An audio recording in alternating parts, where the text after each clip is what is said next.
Hello दोस्तों, आप सभी का स्वागत है संस्कार कोचिंग एकेडमी की ऑनलाइन क्लासों में। तो बच्चों, आज मैं आपके लिए लेकर आया हूँ सामाजिक विज्ञान के जो इस बार इम्पोर्टेंट क्वेश्चन बन रहे हैं। सबको दिक्कत आ रही है, कह रहे हैं कि सर सामाजिक विज्ञान के क्वेश्चन लेकर आओ, सामाजिक विज्ञान के क्वेश्चन लेकर आओ।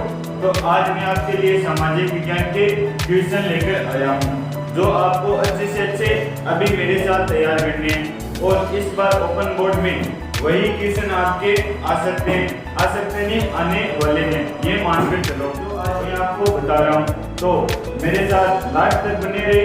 और अब स्टार्ट करते हैं। तो अपने दोस्तों तक शेयर करिए वीडियो को और ज़्यादा से ज़्यादा बच्चों को इस वीडियो में जोड़े। तो पहला क्वेश्चन है आपका कि हमारे पास एक पुस्तक है नेचुरल हिस्ट्री नामक पुस्तक किसने लिखी। हमारा प्रश्न है भाई कि नेचुरल हिस्ट्री पुस्तक किसने लिखी। नेचुरल हिस्ट्री पुस्तक, उसके रचयिता का नाम पूछा है। तो उसका रचयिता का नाम है प्लिनी। क्या नाम है? प्लिनी नाम है। तो यह पुस्तक किसने लिखी? प्लिनी नाम के आदमी ने लिखी। तो द नेचुरल हिस्ट्री पुस्तक किसने लिखी है? प्लिनी नाम के आदमी ने लिखी है। ये मोस्ट इंपोर्टेंट क्वेश्चन है और 2 बार ये पीछे के पेपरों में भी पूछा जा चुका है। तो आप ऐसे क्वेश्चनों को खासकर नोट करते रहिए। आगे हमारे पास दूसरा क्वेश्चन है कि कालीबंगा के अवशेष राजस्थान में किस नदी के किनारे पाए जाते हैं। तो कालीबंगा के अवशेष, तो अवशेष किस नदी के किनारे पाए जाते हैं भाई? तो हमारी नदी है सरस्वती नदी। कौन सी नदी? सरस्वती नदी। उसके किनारे कालीबंगा के अवशेष पाए जाते हैं। तो आप लिख सकते हैं उस नदी का नाम है सरस्वती नदी और उसे गंगर नदी के नाम से जाना जाता है। गंगर नदी सरस्वती नदी का ही भाग है, गंगर नदी। तो 2 क्वेश्चन आपको अच्छे से तैयार करने। नेचुरल हिस्ट्री पुस्तक के रचयिता कौन है? प्लिनी। आगे दूसरा है कि कालीबंगा के अवशेष कौन सी नदी से संबंधित है? तो सरस्वती नदी से संबंधित है। आगे चलता हूं तो तीसरे क्वेश्चन की तरफ। तीसरा क्वेश्चन हमारा कि मिस्र के निवासी किस वृक्ष से कागज का निर्माण करते थे। तो हमारे पास है मिस्र के निवासी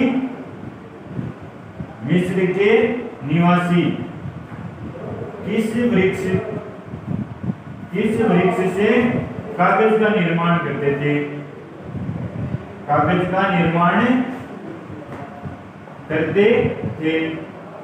तो कौन सा वृक्ष था वो जिससे मिस्र के लोग कागज बनाते थे?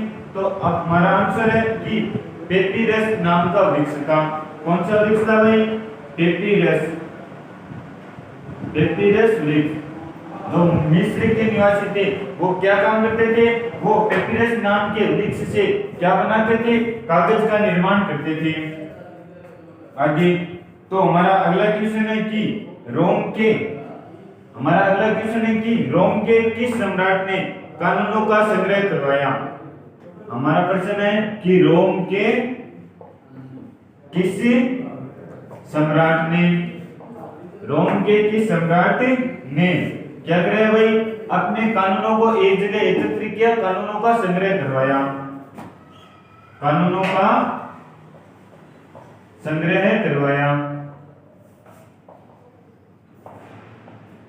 तो रोम का वह शासक था कि जस्टिनियस नाम था उसका। क्या नाम था भाई? सम्राट जस्टिनियन। उसका नाम था सम्राट जस्टिनियन नाम था। उसने क्या काम किया रोम में? उसने अपने कानूनों का संग्रह करवाया, एक जगह एकत्रित करवाया। तो जो आपका पहला पार्ट है उसमें इतने मोस्ट इंपोर्टेंट क्वेश्चन है। तो हमारे पास ये 4 क्वेश्चन है जो मोस्ट इंपोर्टेंट है और ये कम से कम आपके 15 क्वेश्चन आएंगे जो आपके शॉर्ट क्वेश्चन देंगे, यानी अभ्यास में भी आ सकता है और 1 नंबर में भी अगला पूछ सकते हैं। अब चलते हैं जो आपका दूसरा क्वेश्चन है, दूसरा पार्ट है उसकी तरफ। तो हमारा दूसरा पार्ट है उसके मोस्ट इंपोर्टेंट क्वेश्चन बता रहा हूं। तो अपने दोस्तों तक वीडियो को शेयर कर दीजिए ताकि वो भी इस वीडियो पर आ जाए। तो हमारा पहला क्वेश्चन है कि जैन धर्म के प्रथम तीर्थकर कौन थे? क्या भाई जैन धर्म के प्रथम तीर्थकर। तो प्रथम तीर्थकर कौन थे? उनका आपको केवल नाम लिखना है। तो जो ऋषभ देव थे या फिर उन्हें आदिनाथ भी कहते हैं, तो ऋषभ देव, क्या नाम था उनका? उनका नाम था ऋषभ देव या फिर उनको आदिनाथ भी कहते हैं। क्या नाम दिया? आदिनाथ। तो जो जैन धर्म के प्रथम तीर्थकर थे उनका क्या नाम था भाई? ऋषभ देव और आदिनाथ, दोनों एक ही है, ध्यान में रखना। आगे दूसरा क्वेश्चन हमारा कि पंच महाभारत कौन कौन से हैं? जो आपके 5 महाभारत है उनके नाम लिखने। तो पंच महाभारत कौन से हैं? पंच महाभारत लिखने। तो 5 महाभारतों के नाम लिखो भाई, कौन कौन से महाभारत है? तो सत्य, दूसरा अहिंसा, सत्य अहिंसा। आगे तीसरा महाभारत आपका अस्तेय, अस्तेय का मतलब चोरी ना करना। आगे जो आपका चौथा महाभारत है अपरिग्रह है, अपरिग्रह। और 5वां है ब्रह्मचर्य, ब्रह्मचर्य। तो आपके 5 महाभारत होते हैं, कौन कौन से होते हैं? सत्य, हमेशा सदा सत्य बोलो, सदा सत्य बोलो। अहिंसा, कभी भी लड़ाई झगड़ा नहीं करना चाहिए। आगे अस्तेय, कभी भी चोरी नहीं करनी चाहिए। अपरिग्रह यानी धन का संचय आवश्यकता से अधिक नहीं करना चाहिए। और आगे ब्रह्मचर्य, हमेशा ब्रह्मचर्य का पालन करना चाहिए। तो ये 5 महाभारत है जो आप नोट कर लीजिए। आगे हमारा क्वेश्चन है जो आपका मोस्ट इंपोर्टेंट क्वेश्चन बन रहा है कि ईसा मसीह की माता का क्या नाम था? जो ईसा मसीह था उसकी माता का क्या नाम है वो आपको बताना है। तो ईसा मसीह की माता का नाम, माता का नाम, तो माता का नाम क्या था भाई? उनकी माता का नाम मरियम था। क्या था? मरियम उनकी माता का नाम था। मरियम कौन थी? ईसा मसीह की माता थी, ये आपको याद रखना है। आगे हमारा चौथा क्वेश्चन है कि पारसियों के प्रमुख धर्म ग्रंथ का नाम लिखिए। जो पारसी धर्म के लोग होते हैं उनका धर्म ग्रंथ कौन सा है? कि पारसियों के धर्म ग्रंथ का नाम, धर्म ग्रंथ का नाम, उनका धर्म ग्रंथ कौन सा था? तो कौन सा था उनका धर्म ग्रंथ? उनका धर्म ग्रंथ था अवेस्ता, ये जैन। क्या नाम था भाई? 3 नामों से मिलकर बने अवेस्ता ए जैन, ये उनका धर्म ग्रंथ था। तो आपको धर्म ग्रंथ का केवल नाम पूछा है, नाम बताना है। और आगे हमारे पास है कि 4 प्रमुख वेद कौन कौन से हैं? तो वेदों के बारे में तो कौन नहीं जानता, सभी जानते हैं।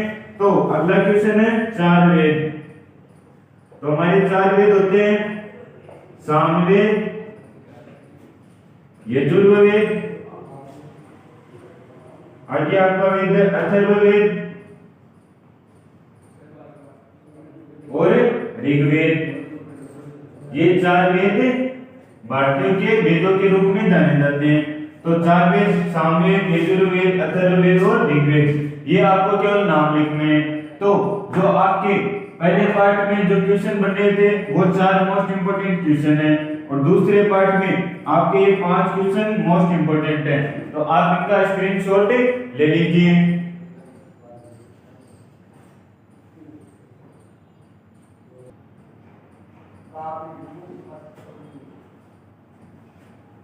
तो आपने स्क्रीनशॉट ले लिया होगा। तो अब चलते हैं तीसरे पार्ट की तरफ।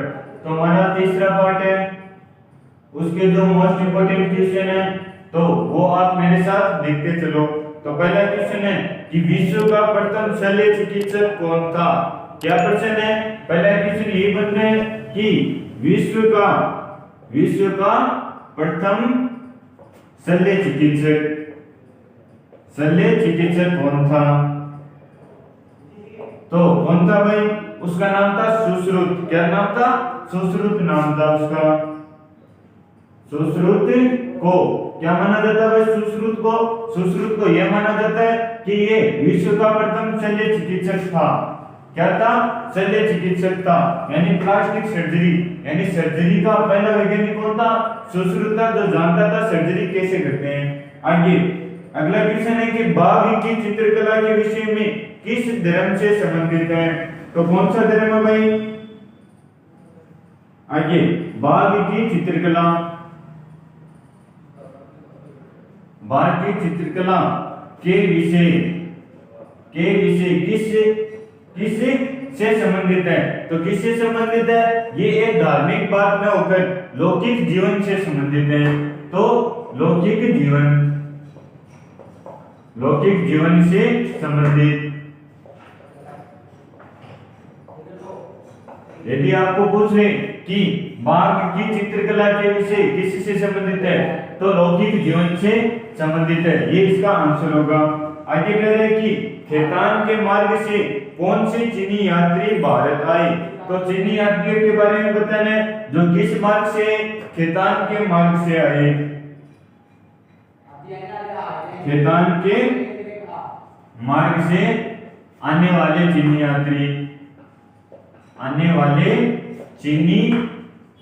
यात्री, ये कौन से थे भाई? इनका नाम था, एक का नाम था फयान। क्या नाम था? फयान। और दूसरे का नाम था हवेनसोंग। क्या नाम था भाई? हवेनसोंग नाम था।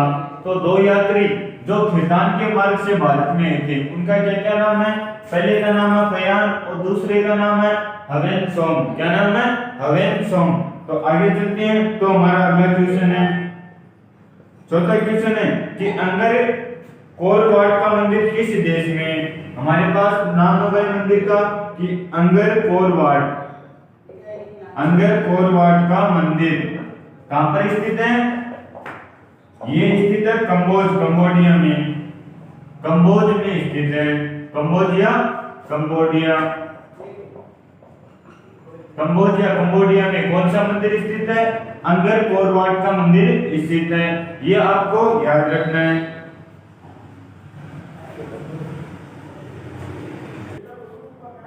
तो अगला क्वेश्चन हमारा कि आगे क्वेश्चन लिखो 5वां कि भारत के पश्चिम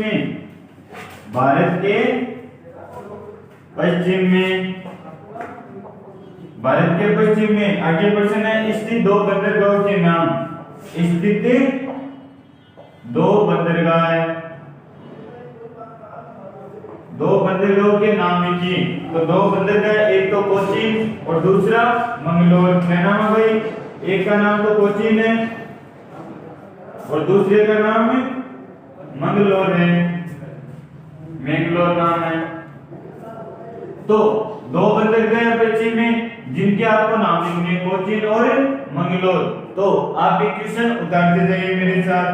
आगे अगला हमारा क्वेश्चन है, छठा क्वेश्चन है कि त्रिपिटक ग्रंथ किस धर्म से संबंधित है? क्या नाम दे दिया आपको? त्रिपिटक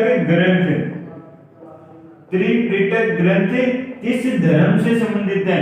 तो ये बौद्ध धर्म से संबंधित है। कौन सा धर्म? बौद्ध धर्म से संबंधित। आगे हमारा क्वेश्चन है कि तो दोस्तों इसमें आपके इतने इंपॉर्टेंट क्वेश्चन है।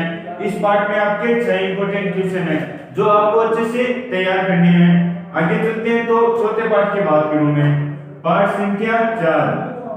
तो चौथे पार्ट में आपके जो इंपॉर्टेंट क्वेश्चन बन रहे हैं उनकी बात करूं तो पहला क्वेश्चन ये है कि जांगल क्षेत्र की राजधानी कौन सी है? क्या प्रश्न बन रहा है कि जांगल क्षेत्र की राजधानी आपको बतानी है। तो जांगल क्षेत्र की राजधानी क्या है भाई? इसकी राजधानी अच्छी अहिचपुर। क्या नाम है? अहिचपुर इसकी राजधानी है। जो जांगल क्षेत्र है उसकी राजधानी क्या थी? अहिचपुर थी।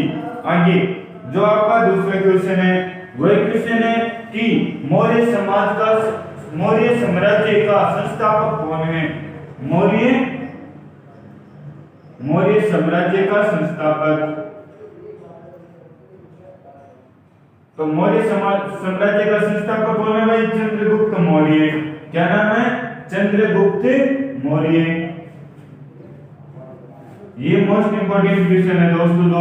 तो ये दोनों क्वेश्चन आपको अच्छे से तैयार कर लेने हैं क्योंकि ये इस बार आ सकते हैं।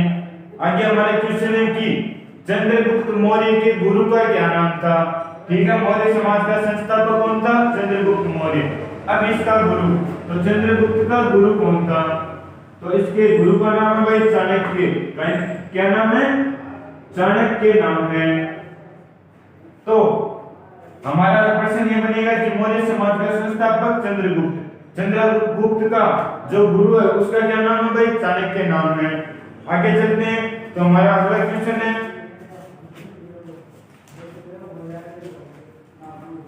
अगला क्वेश्चन है कि शुंग वंश का संस्थापक कौन था? क्वेश्चन है हमारा शुंग वंश का संस्थापक। तो संस्थापक का आपको नाम लिखना है। तो इसका संस्थापक था पुष्यमित्र शुंग। पुष्यमित्र शुंग इसका संस्थापक था। ये संस्थापक के नाम आपको पूछे जा सकते हैं, तो इनको आप अच्छे से तैयार करेंगे। आगे आगे कह रहे हैं कि पुष्यमित्र शुंग के पुत्र का क्या नाम था?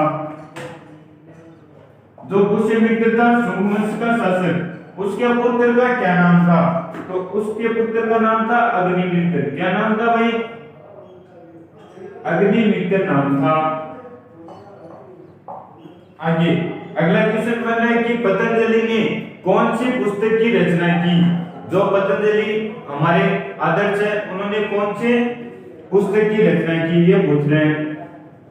तो पतंजलि ने कौन सी पुस्तक लिखी? कौन सी पुस्तक रची या लिखी? तो पुस्तक का नाम था महाभाष्य। क्या नाम था भाई? महाभाष्य उस पुस्तक का नाम था। जो किसने लिखी थी? जो पतंजलि नाम के आदमी ने लिखी थी। आगे आगे हमारा क्वेश्चन बन रहा है कि गुप्त वंश का संस्थापक कौन था? तो गुप्त वंश का संस्थापक कौन था? श्रीगुप्त। गुप्त वंश का संस्थापक, तो इसका संस्थापक कौन था भाई? श्रीगुप्त था। क्या नाम था इसका? श्रीगुप्त। किस वंश का संस्थापक था? गुप्त वंश का संस्थापक था। अगला हमारा क्वेश्चन है कि किस शासक की उपाधि कविराज थी?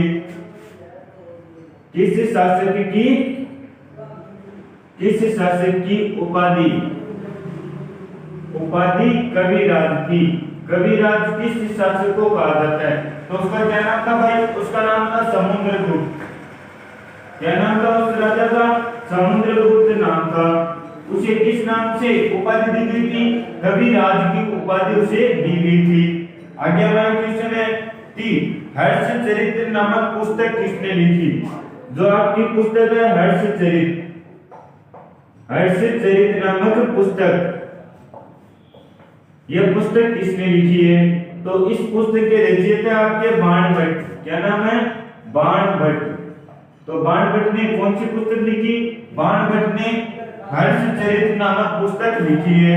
और अगला क्वेश्चन है कि तोरमान किस वंश का शासक था? इस बार शासक का नाम दे दिया आपको कि तोरमान, ये किस वंश का शासक था भाई? किस वंश का शासक था? तो हुण वंश का शासक था। हुण वंश का शासक कौन था? तोरमान नाम का व्यक्ति था। तो दोस्तों इसमें आपके इतने इंपॉर्टेंट क्वेश्चन बनने हैं। तो चौथे पार्ट में ये 8 क्वेश्चन है जो आपके मोस्ट इंपॉर्टेंट है। तो आपको ये अच्छे से तैयार कर लेने हैं। तो आप इनका स्क्रीनशॉट ले लीजिए ताकि हम आगे बढ़ सके।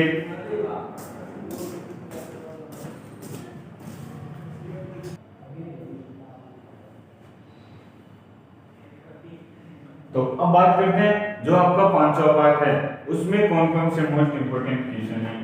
तो पार्ट संख्या 5 और ये क्वेश्चन आप मेरे साथ लिख लीजिए अपनी कॉपी में ताकि आपको याद करने में कोई दिक्कत ना हो। तो पहला क्वेश्चन ये है आपका कि अकबर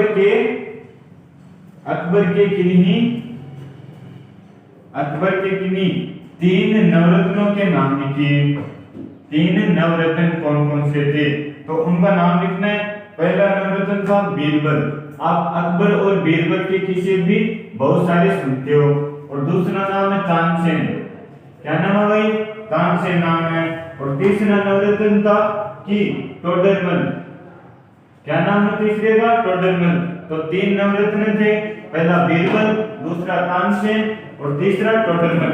आपको केवल तीन के नाम पूछे थे, तो आपको केवल तीन के नाम लिखने हैं। आगे अगला क्वेश्चन है कि महाराणा प्रताप के पिता का क्या नाम था? दूसरा क्वेश्चन क्या आपका कि महाराणा प्रताप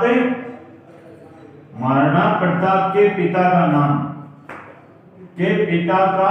नाम क्या था? तो महाराणा प्रताप के पिता का नाम था महाराणा उदय सिंह। क्या नाम था उनका?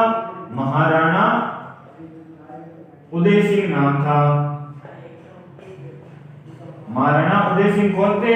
महाराणा प्रताप के पिता थे। आइए अगला क्वेश्चन है कि महाराणा प्रताप का निधन कब हुआ, यानी कहां पर हुआ, ये पूछ रहे हैं। अगला क्वेश्चन है कि महाराणा प्रताप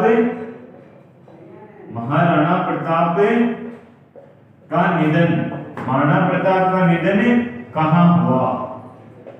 तो महाराणा प्रताप का निधन कहां हुआ, ये आपको बताना है। तो जो चावंड नाम की जगह है वहां पर क्या हुआ भाई? महाराणा प्रताप ने अपनी देह त्यागी, उनका निधन हो गया। तो चावंड नाम की जगह पर महाराणा प्रताप का निधन हुआ, ये आपको याद रखना है। आगे रावचंद्र सेन के पिता का क्या नाम था? रावचंद्र सेन के पिता का नाम क्या था? तो रावचंद्र सेन के पिता का नाम क्या था भाई? मालदेव। क्या नाम था उनका? मालदेव नाम था।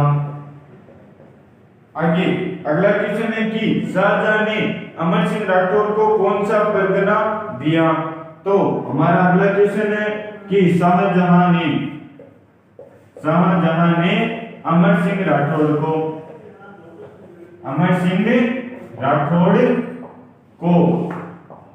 कौन सा परगना दिया? तो कौन सा दिया भाई? नागौर। जो हमारा नागौर जिला है वह किसने दिया? वह शाहजहां ने अमर सिंह राठौर को तोहफे में दिया। आगे हमारा क्वेश्चन बनता है कि बहमनी राज्य का संस्थापक कौन था? बहमनी राज्य का संस्थापक। तो बहमनी राज्य का संस्थापक का आपको नाम लिखना है। तो इसका संस्थापक कौन था भाई? जफर खां हसन। क्या नाम था इसका? जफर खां हसन नाम था। जफर खां हसन कौन था? बहमनी साम्राज्य का संस्थापक था।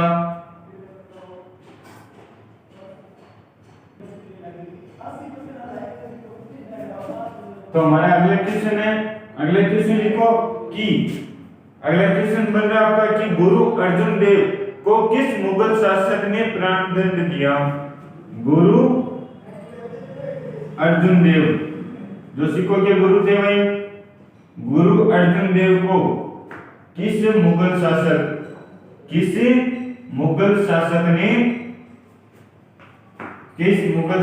ने प्राणदंड दिया? तो कौन सा मुगल शासक था वो? जहांगीर। उसका नाम क्या था भाई? जहांगीर के किसे तो आपने बहुत सुने होंगे। तो उसने क्या कुकर्म किया? उसने गुरु अर्जुन देव को क्या दे दिया भाई? प्राणदंड दे दिया, उनकी हत्या करवा दी उसने।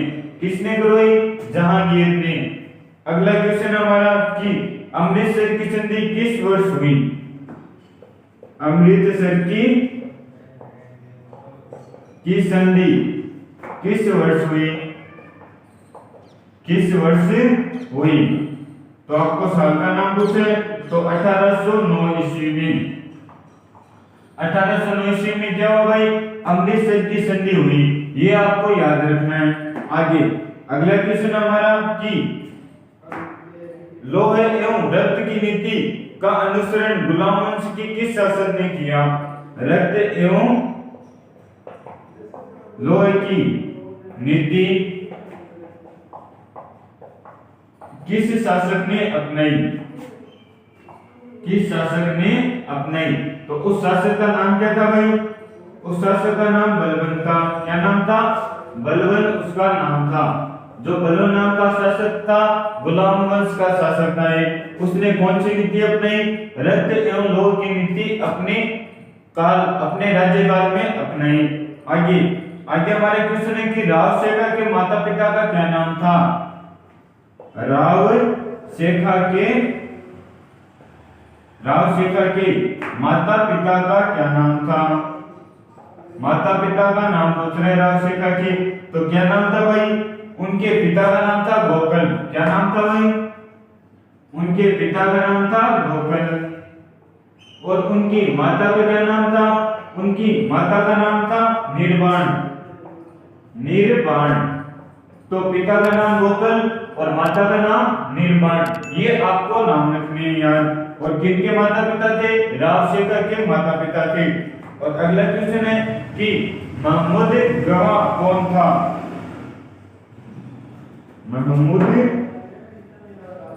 महमूद गवाह कौन था। कभी नाम सुना है क्या इतिहास में। महमूद गवाह ये कौन था। ये हुमायूं का प्रधानमंत्री था। हुमायूं का तो नाम सुना है भाई। ये हुमायूं का प्रधानमंत्री था। हुमायूं का प्रधानमंत्री कौन था। महमूद गवाह था। और तो दोस्तों इस पार्ट में आपके इतने मोस्ट इंपोर्टेंट क्वेश्चन बन रहे। ये 11 मोस्ट इंपोर्टेंट क्वेश्चन है जो आपको अच्छे से तैयार कर लेने। तो चलते हैं अगले पार्ट की तरफ। तो हमारा अगला पार्ट छठा पार्ट है भाई, उसके मोस्ट इंपोर्टेंट क्वेश्चन मैं आपको बता रहा हूँ।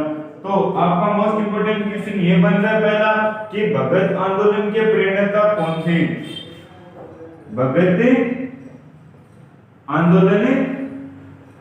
भगत आंदोलन के प्रेरणा कौन थे। तो उनका नाम लिखना है। तो कौन थे। गोविंद गुरु कौन थे भाई। भगत आंदोलन के प्रेरणा थे,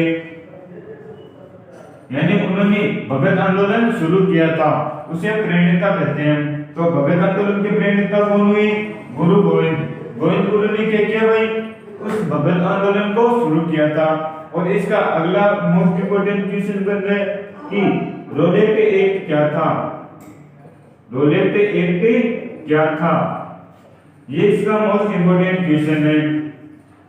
रोलेट एक्ट के बारे में बहुत बार पूछा गया है और इस बार ये आपके प्रश्न पूछा जा सकता है।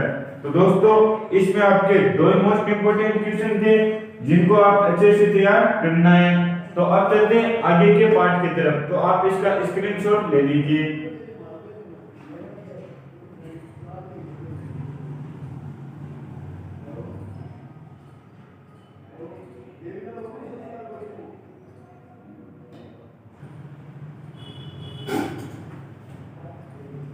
तो हमारा सातवां पार्ट में जो इंपोर्टेंट क्वेश्चन बन रहे अब उनकी बात कर रहा हूं। तो पहले क्वेश्चन ये बन रहा है कि रूस की संसद को क्या कहा जाता है। हमारा पहला क्वेश्चन क्या है कि रूस की संसद को क्या कहा जाता है। तो रूस की संसद को क्या कहा जाता है भाई। रूस की संसद को ड्यूमा कहा जाता है। क्या कहा जाता है। ड्यूमा कहा जाता है। आगे जो आपका दूसरा क्वेश्चन है कि एक रूसी विचारक का नाम लिखो। क्या प्रश्न है भाई। एक रूसी विचारक का नाम।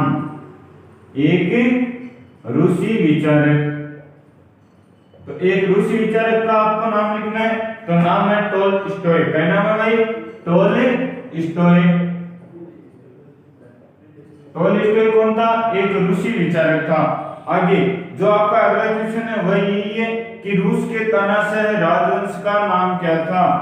रूस के तानाशाह राजवंश का नाम क्या था। तो इसका नाम था कि रूस का तानावंश राजवंश का नाम है रोमानोव। क्या नाम है भाई। रोमानोव वंश। तो हमें यदि पूछ ले कि रूस के तानाशाह राजवंश का नाम, तो क्या नाम था। रोमानोव वंश था। आगे अगला हमारा क्वेश्चन है कि प्रथम विश्व युद्ध कब प्रारंभ हुआ। क्या क्वेश्चन है कि प्रथम विश्व युद्ध कब प्रारंभ हुआ। प्रथम विश्व युद्ध तो कब प्रारंभ हुआ भाई। 1914 ईस्वी में। 1914 ईस्वी में क्या हुआ। प्रथम विश्व युद्ध की शुरुआत हुई। आगे अगला क्वेश्चन है कि युद्ध के बाद कौन सा शांति सम्मेलन आयोजित किया गया। तो हमारे क्वेश्चन है कि युद्ध के समाप्ति के बाद, युद्ध की समाप्ति के बाद कौन सा सम्मेलन, कौन सा शांति सम्मेलन, कौन सा शांति सम्मेलन आयोजित किया गया, आयोजित किया गया। तो आपको बताना है कि कौन सा शांति सम्मेलन आयोजित किया गया। तो पेरिस शांति संयोजन सम्मेलन, पेरिस शांति सम्मेलन, कौन सा सम्मेलन आयोजित किया गया भाई, पेरिस शांति सम्मेलन आयोजित किया गया। आगे छठा क्वेश्चन आपका कि राष्ट्रीय संघ की स्थापना कब हुई। राष्ट्रीय संघ की स्थापना, तो राष्ट्रीय संघ की स्थापना हुई 1920 में। कौन सी ईस्वी में, 1920 ईस्वी में क्या हुआ भाई, राष्ट्रीय संघ की स्थापना हुई। आगे आगे हमारा क्वेश्चन है कि राष्ट्रीय संघ के प्रारंभिक सदस्यों की संख्या कितनी थी। राष्ट्रीय संघ के प्रारंभिक सदस्यों की संख्या, प्रारंभिक सदस्यों की संख्या, तो प्रारंभ में कितने सदस्य थे, टोटल 55 सदस्य थे। कितने, 55 सदस्य। आगे राष्ट्रीय संघ के प्रारूप में कितनी धाराएं थी। तो अगला क्वेश्चन है कि राष्ट्रीय संघ के प्रारूप में धाराएं कितनी थी। तो कितनी धाराएं थी, 26 धाराएं थी। किसमें थी, राष्ट्रीय संघ के प्रारूप में। आगे हमारा अगला क्वेश्चन है कि अमेरिका ने जापान के किस प्रदेश पर परमाणु बम गिराए। ये तो सभी जानते हो आप कि अमेरिका ने जापान के किस प्रदेश पर, जापान के किस प्रदेश पर परमाणु बम गिराए, परमाणु बम गिराए। तो किस प्रदेश पर गिराए थे भाई, नागासाकी और हिरोशिमा। तो नागासाकी और हिरोशिमा, ये दो शहर थे जिस पर अमेरिका ने क्या गिराए भाई, परमाणु बम गिराए। आगे अगला क्वेश्चन है कि जर्मनी में नाजीवाद का जन्मदाता कौन था। अगला क्वेश्चन है कि जर्मनी में नाजीवाद का जन्मदाता किसे माना जाता है भाई, हिटलर को माना जाता है, जो जातिवाद का जन्मदाता था। तो इसका आंसर क्या होगा, हिटलर इसका आंसर होगा। आगे अगला हमारा क्वेश्चन है कि फ्रांस की क्रांति के समय वहां का शासक कौन था। अगला क्वेश्चन है कि जो फ्रांस की क्रांति हुई, फ्रांस की क्रांति के समय वहां का शासक कौन था, वहां का शासक कौन था। तो वहां का शासक था लुई 16। क्या नाम था भाई उसका नाम था लुई 16। तो ये 11 क्वेश्चन है जो आपके पार्ट 7 में मोस्ट इंपोर्टेंट क्वेश्चन है। तो आप इनको अच्छे से तैयार कर लीजिए ताकि आपके अच्छे नंबर आ सके। आगे चलते हैं 8वें क्वेश्चन में, सॉरी 8वें पार्ट में चलते हैं। तो 8वें पार्ट में जो इंपोर्टेंट क्वेश्चन बन रहे वो मैं आपको बताने जा रहा हूं। आगे पहला क्वेश्चन ये है कि स्वामी दयानंद सरस्वती के बचपन का क्या नाम था। स्वामी दयानंद सरस्वती, स्वामी दयानंद सरस्वती के बचपन का नाम क्या था। तो उनके बचपन का नाम क्या था भाई, उनके बचपन का नाम था मूल शंकर। क्या नाम था, मूल शंकर। स्वामी दयानंद सरस्वती के बचपन का नाम था। आगे दूसरा क्वेश्चन है कि आर्य समाज की स्थापना किसने की। तो स्वामी दयानंद सरस्वती ने आर्य समाज की स्थापना की। तो आर्य समाज की स्थापना किसने की, स्वामी दयानंद सरस्वती ने, स्वामी दयानंद सरस्वती। आगे अगला क्वेश्चन हमारा कि स्वदेशी का सर्वप्रथम प्रयोग किसने किया था? स्वदेशी का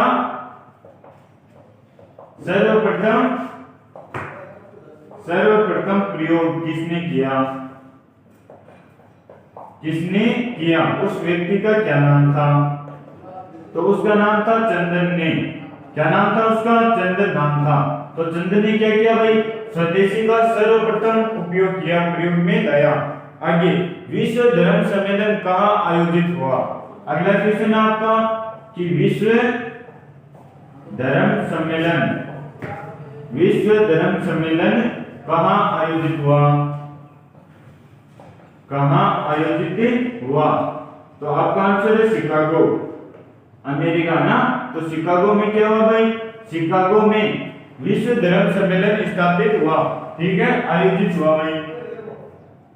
आगे अगला क्वेश्चन आपका कि डॉक्टर भीमराव अंबेडकर का जन्म कब हुआ? डॉक्टर भीमराव अंबेडकर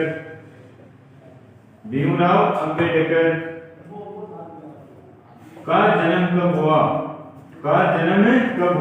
तो उनकी जन्म तारीख बतानी आपको। उनकी जन्म तारीख थी 14 अप्रैल 1891। 14 अप्रैल 1891। तो ये आपका सही आंसर है। आगे अगला क्वेश्चन हमारा कि आचार्य तुलसी ने किस आचार्य से मौनी दीक्षा ग्रहण की थी? या फिर आपको पूछ सकता है भाई कि आचार्य तुलसी के गुरु के क्या नाम था? आचार्य तुलसी के गुरु कौन थे? तो उनके गुरु थे कालूबणी। क्या नाम था उनका? कालूबणी नाम था। आचार्य तुलसी के गुरु थे कालूबणी। आगे अगला क्वेश्चन हमारा कि ज्योतिबा फुले के वंशज का क्या कार्य करते थे? अगला क्वेश्चन है कि ज्योतिबा फुले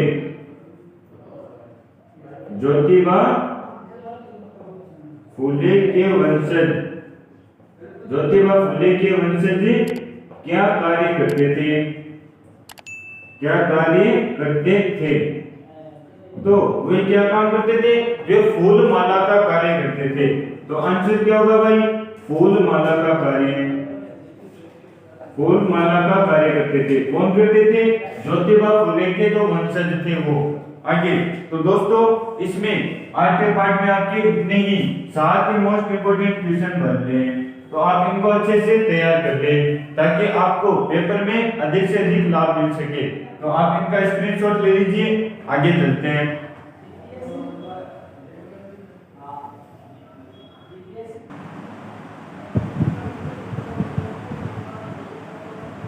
तो अब बात करते हैं नौवें पार्ट की। जो आपका नौवां पार्ट है कि प्रेरक व्यक्तित्व है, उसके बारे में आपके कौन कौन से मोस्ट इंपोर्टेंट क्वेश्चन बन रहे हैं। तो कौन सा पार्ट? नौवें पार्ट की बात करते हैं। तो पहला क्वेश्चन ये बन रहा है कि तराइन का द्वितीय युद्ध कब हुआ? क्वेश्चन क्या आपका कि तराइन का द्वितीय युद्ध कब हुआ? तो तराइन का द्वितीय युद्ध कब हुआ भाई? 1192 ईस्वी में। 1192 ईस्वी में। आगे अगला हमारा क्वेश्चन है कि दुर्गादास के पिता का क्या नाम था? अगला क्वेश्चन है दुर्गादास के पिता का नाम। दुर्गादास के पिता का क्या नाम था? तो उनके पिताजी का नाम था आस्करण। क्या नाम था भाई? आस्करण। आगे अगला क्वेश्चन हमारा कि पन्ना देवी के पुत्र का क्या नाम था? अगला क्वेश्चन हमारा कि पन्ना धाय के पुत्र का नाम। तो पन्ना देवी के पुत्र का क्या नाम था भाई? उनके पुत्र का नाम चंदन था। उनके पुत्र का क्या नाम था? उनके पुत्र का नाम चंदन था। और अगला क्वेश्चन है कि रामदेव जी का प्रमुख मेला कहाँ लगता है? अगला क्वेश्चन है कि रामदेव जी का प्रमुख मेला कहाँ लगता है? तो प्रमुख मेला कहाँ पर लगता है? रामदेवरा स्थान पर लगता है। राम देवरा। आगे आगे हमारे क्वेश्चन है कि ऊंटों का देवता किस लोक देवता को कहा जाता है? तो ऊंटों का देवता किस लोक देवता को कहा जाता है? तो जो हमारे बाबूजी महाराज है उन्हें क्या कहा जाता है भाई? ऊंटों का देवता कहा जाता है। आगे अगला क्वेश्चन है हमारा कि बेणेश्वर धाम किस संत के लिए प्रसिद्ध है? जो बेणेश्वर धाम है, बेणेश्वर धाम है किस संत के लिए प्रसिद्ध है? तो किसके लिए प्रसिद्ध है भाई? वह है माव जी। क्या नाम है उन संतों का? उन संत का नाम है माव जी। तो माव जी जो संत है उसके लिए जो बेणेश्वर धाम है वह प्रसिद्ध है, उनसे संबंधित है। तो आपके ये 6 मोस्ट इंपोर्टेंट क्वेश्चन है जो पार्ट 9 में बन रहे हैं। तो आपको ये क्वेश्चन अच्छे से तैयार कर लेने। अब चलते हैं पार्ट 10 की तरफ। पार्ट 10 क्या आपका? तो 10वें पार्ट में आपका छोटा क्वेश्चन नहीं आने वाला है दोस्तों, उसमें आपके बड़ा क्वेश्चन आने वाला है। तो अभी थोड़े छोटे क्वेश्चनों की बात कर रहा हूँ, आगे आपको बड़े क्वेश्चन भी बताऊंगा। तो हमारा जो 11वां पार्ट है उसकी तरफ करते हैं। तो हमारा 11वां पार्ट, उसमें कौन कौन से मोस्ट इंपोर्टेंट क्वेश्चन बन रहे हैं?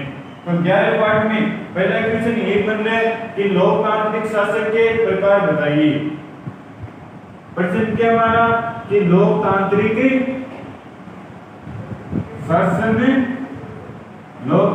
शासन के प्रकार। तो लोकतांत्रिक शासन के कितने प्रकार हैं? उसके 2 प्रकार हैं। कितने प्रकार? 2 प्रकार। कौन कौन से? प्रत्यक्ष और अप्रत्यक्ष। पहला प्रत्यक्ष और दूसरा प्रकार है अप्रत्यक्ष। ये 2 प्रकार किसके हैं? लोकतांत्रिक शासन के 2 प्रकार हैं, प्रत्यक्ष और अप्रत्यक्ष। आगे अगला क्वेश्चन है कि लोकतंत्र की 3 विशेषताएं बताइए। लोकतंत्र की 3 विशेषताएं। लोकतंत्र की 3 विशेषताएं के बारे में आपको बताना है। तो पहली विशेषता है जनता का शासन। जनता का शासन। और दूसरा क्वेश्चन है कि जनता के प्रति उत्तरदायी शासन। जनता के प्रति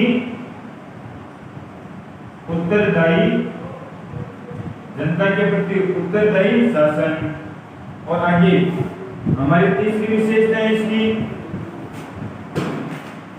तीसरी विशेषता विकासशील शासन। विकासशील शासन। आगे जो आपका क्वेश्चन बन रहा है वह ये है कि लोकतांत्रिक शासन प्रणाली के 2 प्रकार बताइए। तो ये तो हो गया आपका प्रत्यक्ष और अप्रत्यक्ष। ये क्वेश्चन आपका बार-बार आया हुआ है, तो इसका विशेष ध्यान रखना है। आगे समानता का अर्थ बताना आपको। तीसरा क्वेश्चन क्या है कि समानता का अर्थ बताइए। अर्थ बताइए जो आपका समानता का अधिकार प्राप्त आपको, उसके बारे में आपको लिखना है। तो ये 3 क्वेश्चन आपके पार्ट 11 में मोस्ट इंपोर्टेंट क्वेश्चन बन रहे हैं। तो इन 3 क्वेश्चनों को आपको अच्छे से तैयार करने हैं। तो अब बात करते हैं 12वें पार्ट की। तो 12वां पार्ट संविधान के बारे में। तो इसका पहला क्वेश्चन है जो मोस्ट इंपोर्टेंट क्वेश्चन बन रहा है, पार्ट संख्या 12। पहला क्वेश्चन ये कि न्यायपालिका की स्वतंत्रता से आप क्या समझते हैं? न्यायपालिका की स्वतंत्रता से आप क्या समझते हैं? आप क्या समझते हैं? तो न्यायपालिका की स्वतंत्रता के बारे में, तो उसकी स्वतंत्रता से न्यायपालिका को व्यवस्थापिका एवं कार्यपालिका से स्वतंत्रता प्रदान की गई है। तो इसका आंसर लिखिए कि न्यायपालिका को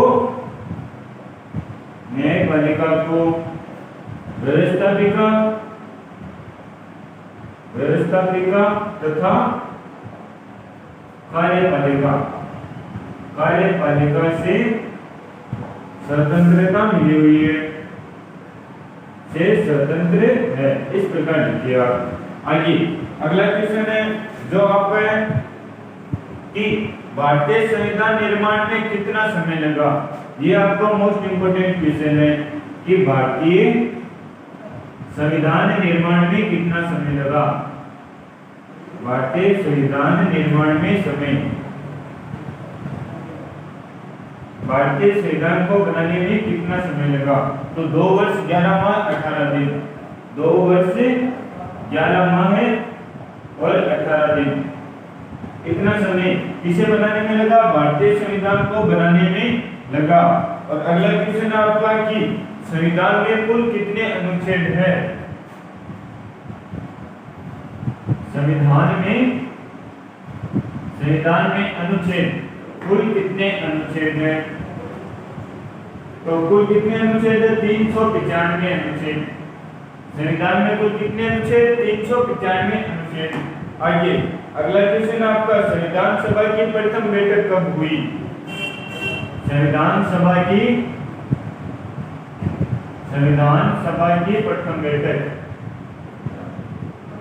प्रथम बैठक कब हुई, तो प्रथम बैठक के बारे में आपको बताना है। तो उसकी प्रथम बैठक हुई 9 दिसंबर 1946 को, 9 दिसंबर 1946 को क्या हुआ भाई, संविधान सभा की प्रथम बैठक हुई। आइए तो इसमें इतने मोस्ट इंपोर्टेंट क्वेश्चन है, ये आपके 4 मोस्ट इंपोर्टेंट क्वेश्चन बनते हैं, तो आप इनको अच्छे से तैयार रखना। अब चलते हैं 13 पार्ट की तरफ। तो पार्ट संख्या 13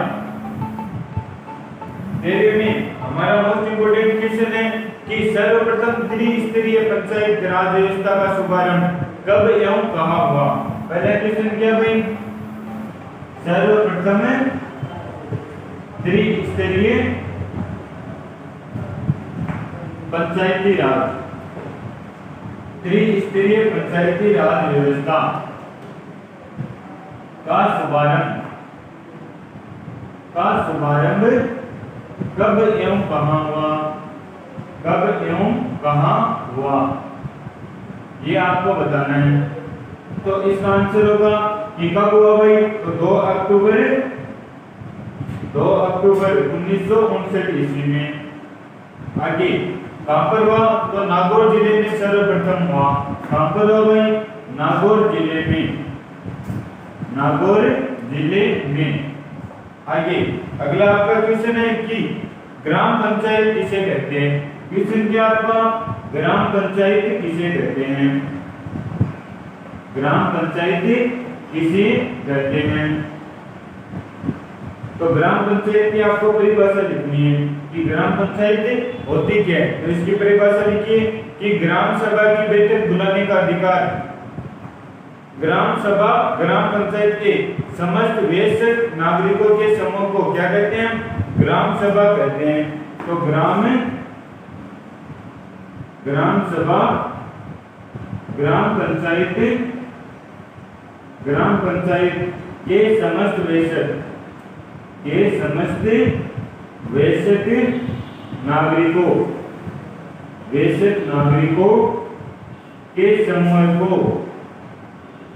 समूह को क्या कहा जाता है भाई, ग्राम सभा कहते हैं, ग्राम सभा कहा जाता है। यहाँ पर आपकी ग्राम पंचायत नहीं है, ग्राम सभा है। क्या भाई, ग्राम सभा किसे कहते हैं, तो ग्राम सभा ग्राम पंचायत के समस्त वयस्क नागरिकों के समूह को ग्राम सभा कहा जाता है। तो इसमें ये 2 मोस्ट इंपोर्टेंट क्वेश्चन है, तो आप लिख लीजिए। तो 13 पार्ट में मैंने आपको मोस्ट इंपोर्टेंट क्वेश्चन बताए। अब चलते हैं आगे, तो आप इनका स्क्रीनशॉट ले लीजिए।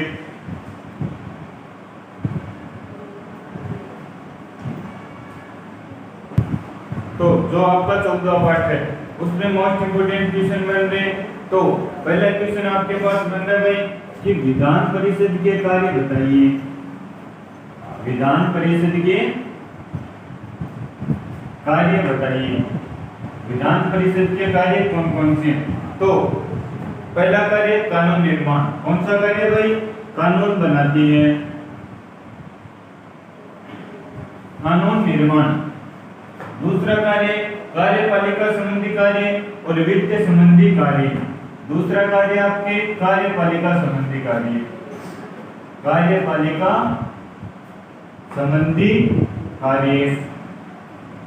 और तीसरा कार्य वित्तीय कार्य, वित्तीय कार्य। आगे दूसरा क्वेश्चन आपका कि विधान परिषद का कार्यकाल कितना होता है। क्या पूछ रहे भाई कि विधान परिषद का कार्यकाल, विधान परिषद का कार्यकाल बताना आपको। तो इसका कार्यकाल होता है 6 वर्ष का। कितने साल का? 6 वर्ष का। विधान परिषद का कार्य 6 साल का होता है। आगे राज्यपाल पद की 2 विशेषताएं बताइए। अगला क्वेश्चन आपका कि राज्यपाल पद की 2 विशेषताएं, 2 योग्यताएं बताइए भाई। तो योग्यताएं आपको बतानी है तो वह भारत का नागरिक होना चाहिए, उसकी आयु 35 से अधिक होनी चाहिए। वह भारत का नागरिक होना चाहिए। पहली विशेषता भारत का नागरिक और दूसरी विशेषता है कि आयु 35 वर्ष से अधिक, आयु 35 वर्ष से अधिक होनी चाहिए। तो ये 2 विशेषताएं आपको लिखनी है। और अगला क्वेश्चन है आपका कि उच्च न्यायालय के न्यायाधीश का कार्यकाल कितने वर्ष का होता है।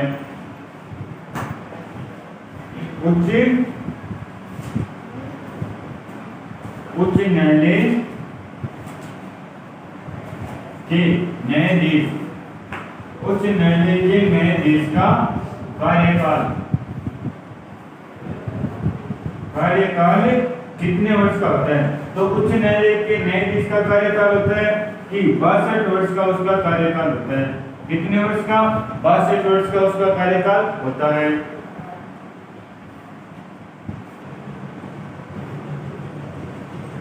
तो हमारे पास अगले क्वेश्चन है। अगला क्वेश्चन आपका कि किन राज्यों में 2 सदन वाला विधानमंडल है। किन राज्यों में 2 सदन वाला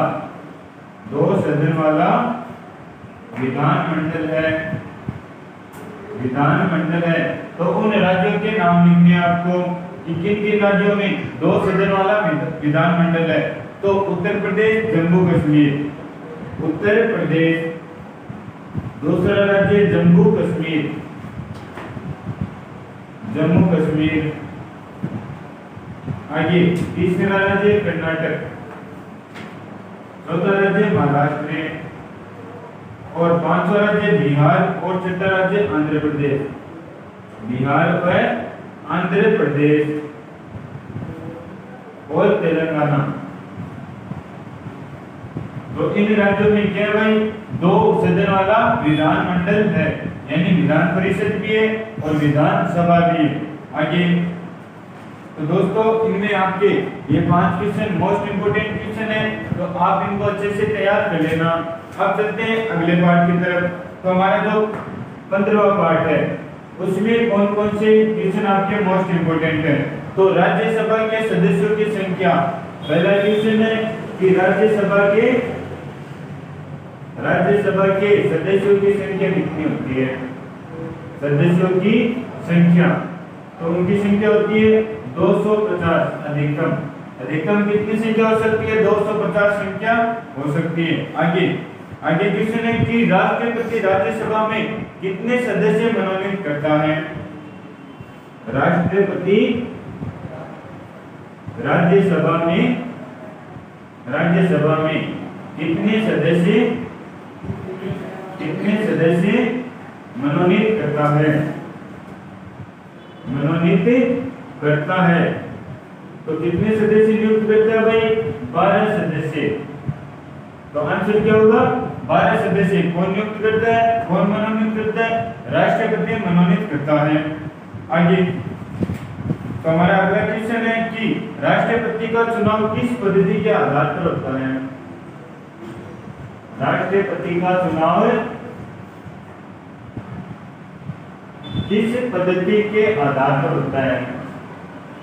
किस पद्धति के आधार पर होता है? तो उस पद्धति का आपको नाम लिखना है। तो उस पद्धति का नाम है एकल संक्रमणीय मत पद्धति। क्या नाम है भाई? एकल, यहां पर लिख रहा हूं नाम, एकल संक्रमणीय मत पद्धति। मध्य पद्धति। तो राष्ट्रपति का चुनाव किस पद्धति के आधार पर होता है? एकल संक्रमणीय मत पद्धति के आधार पर होता है। आगे, उच्चतम न्यायालय के न्यायाधीश कितने वर्ष की आयु तक अपने पद पर बना रह सकता है? उच्चतम न्यायालय का न्यायाधीश, उच्चतम न्यायालय का न्यायाधीश कितने वर्ष की आयु तक, कितने वर्ष की आयु तक अपने पद पर बना रह सकता है, बना रह सकता है। तो उसकी अधिकतम आयु क्या हो सकती है भाई? उसकी अधिकतम आयु 65 वर्ष की हो सकती है। 65 वर्ष के बाद वह रिटायर हो जाता है। तो दोस्तों, इसमें आपके 4 मोस्ट इंपोर्टेंट क्वेश्चन है 15 पार्ट में। तो आप इनका स्क्रीनशॉट ले लीजिए और इनको आप अच्छे से अच्छे तैयार कीजिए ताकि आपके अच्छे से अच्छे नंबर आ सके। तो अब मिलते हैं अगले वीडियो में। यदि क्वेश्चन आपको अच्छे लगे हो तो प्लीज लाइक जरूर करना और वीडियो को ज्यादा से ज्यादा शेयर करना।